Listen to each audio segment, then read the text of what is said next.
Good evening, everyone. This week's Parsha is Parshas Vayechi, Tavshin Pei Gimel, and we are going to discuss the end of the Parsha. We're going to start with the very last pasuk, the very last verse in the Parsha, which would be in the Art Scroll, page 288, Perek Nun, chapter 50, pasuk Chavva, verse 26. The pasuk reads, Vayamas Yosef b'mei v'esher shanim. Yosef died at the age of 110 years. Vayachantu Yisrael, they embalmed him. Vayisemarim in Mitzrayim, and he was placed in a coffin in Egypt. So here is the end of Yosef's life. Now I'm going to ask you, so that's not fair to you, Arkady, because now I really want to turn to next week's Parsha, which is the beginning of the book of Shemos.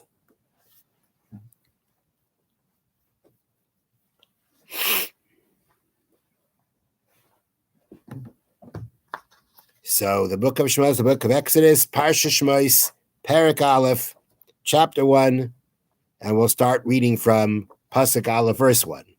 Ve'ela Shemos b'nei Yisrael b'im Mitzrayim. These are the names of the children of Israel who were coming to Egypt.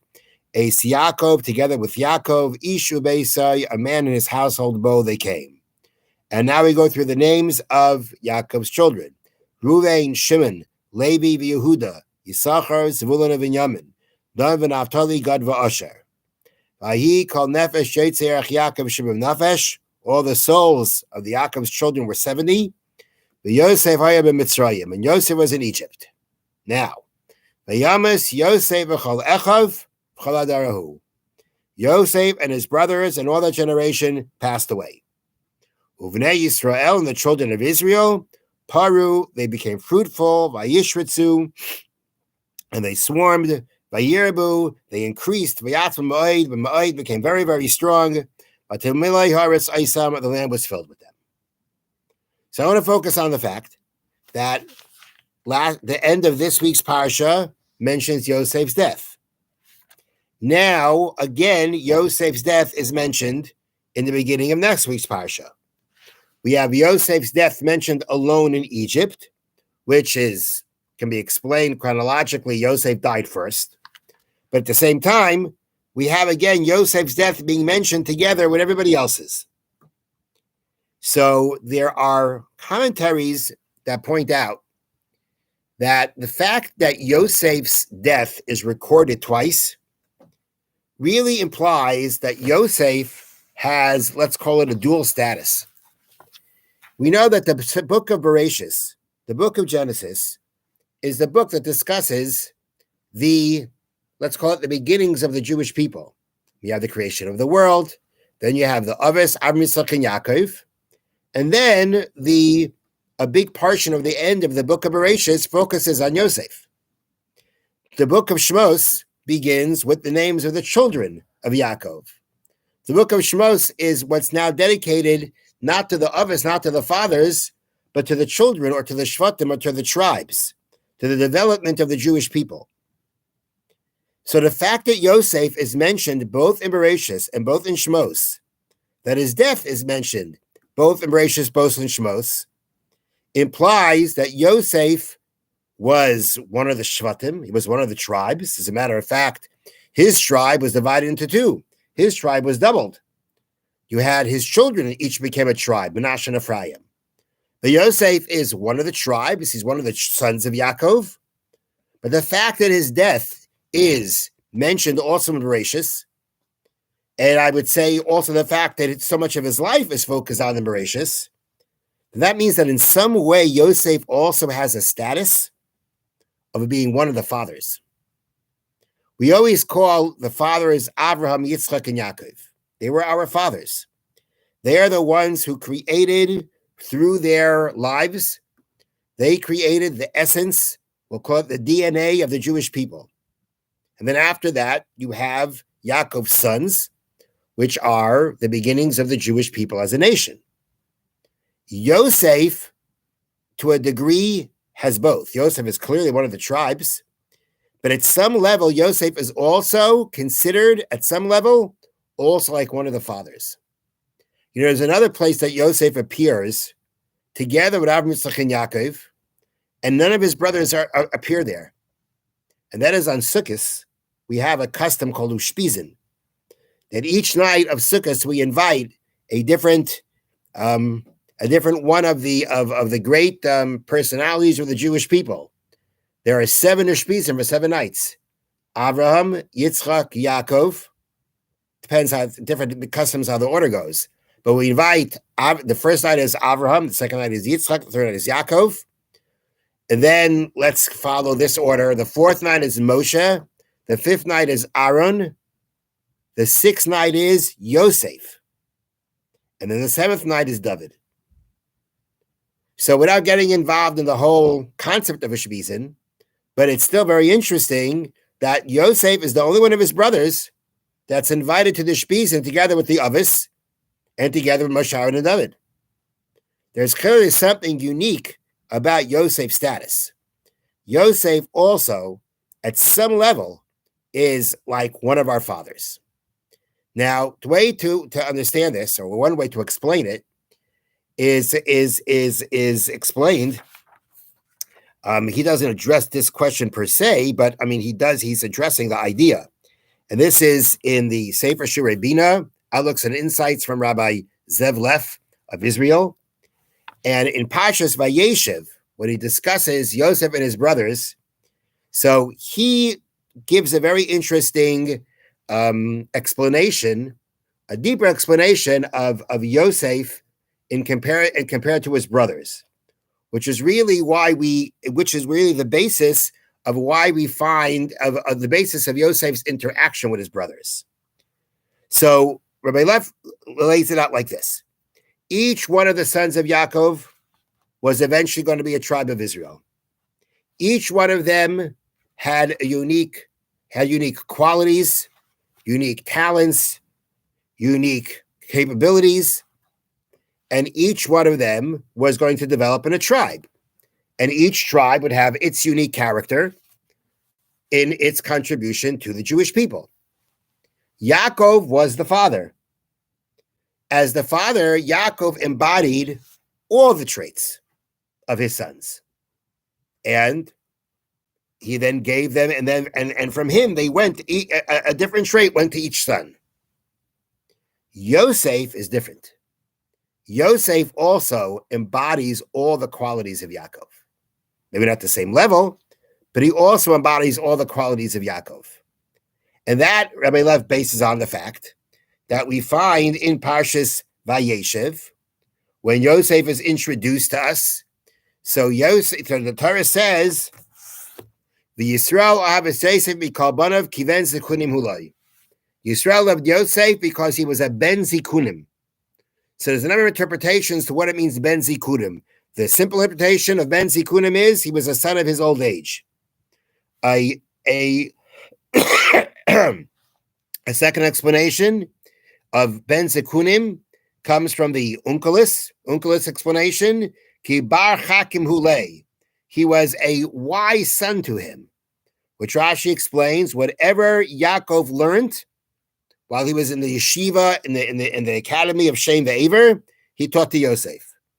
The third explanation is shoyaziv ikunin shaloi doimeloi, that physically, that's what we would say this means.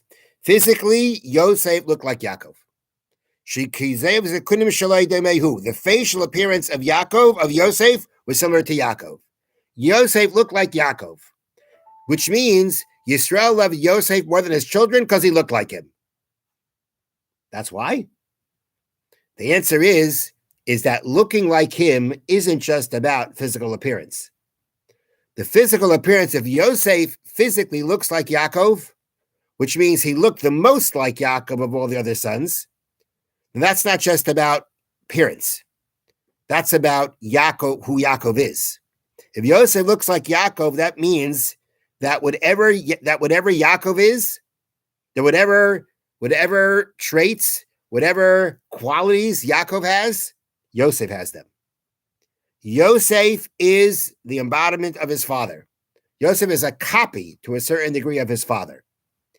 And therefore, just as the father creates the children, has the children, puts from himself into the children.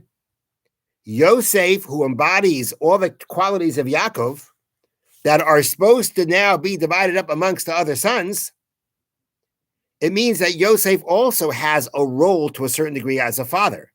He also has a role in developing these qualities of his brothers, preparing and enabling their qualities to be able to come into fruition, to develop, to come out, to be utilized, to be fulfilled. Yosef, that's Yosef's role. Yosef's role is like a father. He is there because he embodies all the qualities of Yaakov, which the 12 sons, each one embody those qualities separately. Yosef, who embodies his father's qualities, is like a father in the sense that he has to now help them fulfill their role, their qualities, their role in the Jewish people. Now, in Parshas Vayechi, it says, "V'hunar es bnei Bilav es bnei Zilpa neshei Aviv." Yosef spent most of his time with the children of Yaakov's wives, Bilhah and Zilpah. Now, Bilhah and Zilpah were actually the maidservants of Rachel and Leah, and Yaakov married them, and their children are really, in many ways, are considered like the children of Rachel and Leah because they are their maidservants' children. But because they were the maidservants' children, to a certain degree, as the way Rabbi Leff lays it out is, their destiny of the Jewish people, because they were the tribes of the Jewish people, but their destiny of the Jewish people was they would be the followers, the supporters of the Jewish people. Leah's children, Leah is one of the is not a maidservant. Leah is one of the main wives. Is one of the main wives. Her children and Rachel's children. Rachel is the main wife. Her children would be the leaders. So if Yosef's role is to help them develop, then when Yosef is spending his time with the children, with the sons of the maidservants, what he's doing there is he's developing, he's guiding them, he's helping them develop into who they should be. They are the followers of the leaders. So Yosef is the one who is developing them. He is helping them. How does he say it? Right. He's developing their talents in them. Regarding his older brothers, regarding his other brothers, which they were all older than him, the sons of Leah, about them, what does it say that Yosef did? It says that Yosef brought what they were doing wrong to Yaakov. That's what it says. Yosef brought what they were doing wrong to Yaakov. Rabbi Lev explains that what Yosef was doing was not just being a tattletale. Yosef was guiding. Yosef was mentoring the Bnei Hashvachas. When it came to the sons of Leah, he wasn't mentoring them, but rather he was rebuking them. If his role is to help each one of them develop their talents, develop their potential, then when it comes to the future leaders, there Yosef's job is not to mentor them and to develop them, but actually to rebuke them, to make sure that if they're doing something wrong, he's going to show them how they have to correct it. He's going to point it out. This is not something they appreciated. They didn't necessarily appreciate Yosef's role or even maybe recognize it. But Yosef's role in what he's doing is because Yosef's role is to develop. Yosef's role is to develop the Jewish people, to develop his brothers, help his brothers fulfill their roles, bring out their potential, to fulfill the roles of the Jewish people. That's Yosef's job. That's Yosef's role. And that's why he dealt with his brothers, the sons of the maidservants, in one way, and his brothers, the sons of Leah, in a different way. But it wasn't about Yosef just being a tattletale or being a troublemaker. Yosef was doing what he did when he brought the bad reports to his father about what the brothers were doing. That was about Yosef fulfilling his role as the mentor and developer of his brother's capabilities to eventually develop the Jewish people. Rabbi Lev points out that this role of Yosef actually came out in the future in a much, let's call it, larger scale. The Jewish people have to go down to Egypt, right? Who prepared the way for that? Yosef.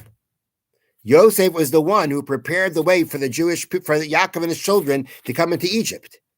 he was the one who went down there first, and he actually prepared the way. He made it possible for them to be able to be there and to have to go through what they had to go through in Egypt to eventually become the Jewish people.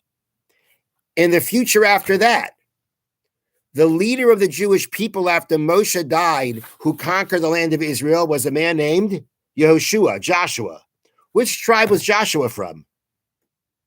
Joshua was from the tribe of Ephraim. Joshua was a descendant of Yosef. The one who conquered the land of Israel, the one who again prepared the way for the Jewish people to live in Israel and be the Jewish people in Israel, was a descendant of Yosef. Because Yosef's role is to develop and bring about the fulfillment of the role of the Jewish people. And then there's one other step of the future that Yosef does this. I don't know if you've heard this concept, but there's a concept. We know that when Mashiach comes from whom? From David. We have a tradition that there's Mashiach ben David, Mashiach the son of David, and there's also going to be before that Mashiach ben Yosef. Mashiach, a descendant of Yosef. I'm not going to get into what that means exactly, but there's going to be a Mashiach ben Yosef that's going to prepare the way for Mashiach ben David to come. Mashiach ben Yosef, the Messiah of Yosef, has to first come, and then you have the Messiah from David. So again, we see that Yosef is always coming in to play the role of preparing the way for the Jewish people, of making it possible for them to develop and fulfill the role that they need to fulfill. And therefore, Yosef is like a father. Yes, he's one of the tribes, he's one of the sons, but not only that, he also has a role, a status like a father. Because the father has created the Jewish people, and Yosef paves the way. Yosef helps the Jewish people develop their abilities and fulfill their role in the destiny of the Jewish people and to fulfill the destiny of the world. And therefore his death appears both in Bereshis and in Shmos, because he has both statuses.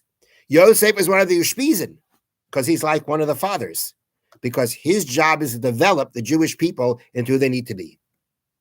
Now, there was an aspect of Yosef paving the way for the Jewish people to be able to be the Jewish people, to develop to the Jewish people in a very unique way. We read a couple of weeks ago, again in Parshas Vayechi, how when Yosef went down to Egypt and he was sold to a man named Potiphar, that Potiphar's wife tried to seduce Yosef. And Yosef controlled himself and held himself back. That act of self-control, those acts of self-control, that display of self-control regarding matters of sexuality, immorality, this is something that Yosef didn't just accomplish for himself. By doing so, Yosef also now instilled in the Jewish people the strength to be able to stand up to that kind of challenge. Where do we see that? Because we find, and this is pointed out by Rashi and Chumash and Parshas Pinchas, that the Jewish people were enslaved in Egypt for 210 years. But the Torah testifies in Parshas Pinchas by having Hashem's name put onto each one of the families of the Jewish people to say that all their families are pure. That although the Egyptians enslaved the bodies of the Jewish people and therefore should have had control over the bodies of their women to violate them, there was only one woman who was ever violated by an Egyptian man in the servitude. That is described in next week's Parsha, when it says that Yosef saw an Egyptian man beating a Hebrew slave. So Rashi brings down that what was happening there was that this Egyptian man took a liking to a Jewish woman. Her name was Shlomes Bas Divri. He snuck into her house and he cohabited with her. The husband realized what happened. The Egyptian man realized that the husband knew what happened. So the next day he went beating him. And Yosef killed that Egyptian. That is the Rashi brings down from the Medrash. That is the only story of a Jewish woman being violated by the Egyptians during the servitude. How did that happen? Was that a miracle? Was that about the answer is it was about the sanctity of the Jewish people. The Jewish people didn't let it happen. They didn't let it happen on their own, and perhaps it was part of the merit of Yosef that they were protected, that they were given the strength to be able to withstand that. By Yosef withstanding the temptations of his master's wife, by Yosef standing up to those sexual temptations, Yosef now instilled in the Jewish people that power of sanctity, that they too would be able to remain sanctified and holy in regard to these, in regard to this subject, even though they were enslaved in Egypt. Because Yosef is a father. Yosef, in this fact, we could say was a father because he also developed the Jewish people.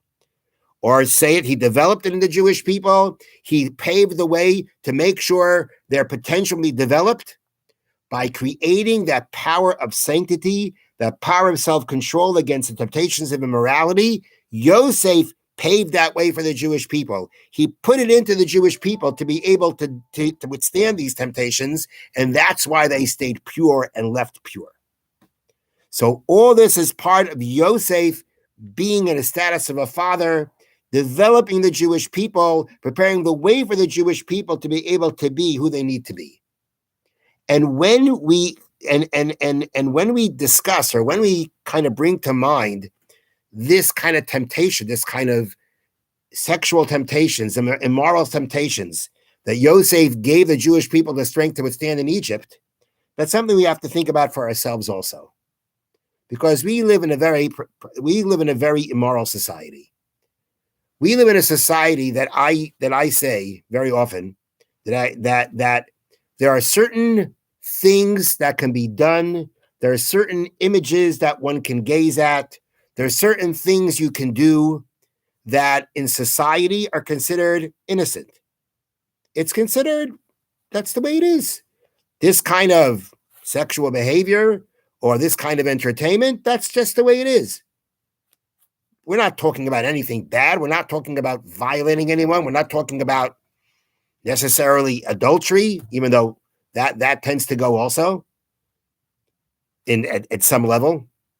But the point is that without getting into those things, without getting into that kind of level, just a mere fact of the way people find entertainment. And it's considered innocent entertainment. And even for children at a certain level, there's a certain level of innocent entertainment that touches on these things. For us as Torah Jews, they're forbidden. They are forbidden. They're forbidden to gaze at, they're forbidden to watch, they're forbidden to be involved in, because we are a sanctified people. And when one engages in these kinds of things, that's not sanctity. And it's a very difficult challenge because society bombards us. We're surrounded by it. It's part of the culture. And it can be very overwhelming. But based on what we're discussing right now and understanding that Yosef put in the Jewish people the power to deal with that in Egypt, which was an idolatrous and a depraved immoral society. But Yosef gave the Jewish people the fortitude to be able to stand up to that challenge. We have to realize that power that Yosef put into the Jewish people lives on in us. It's part of us too. We also have that power. Yosef instilled in us the power to stand up to these temptations. They're very difficult. It's a very difficult challenge. But we should always remember that when Yosef withstood the temptations that he had to deal with, he implanted in the Jewish people for all generations the power and the fortitude to stand up to these challenges and to deal with them. Have a wonderful Shabbos.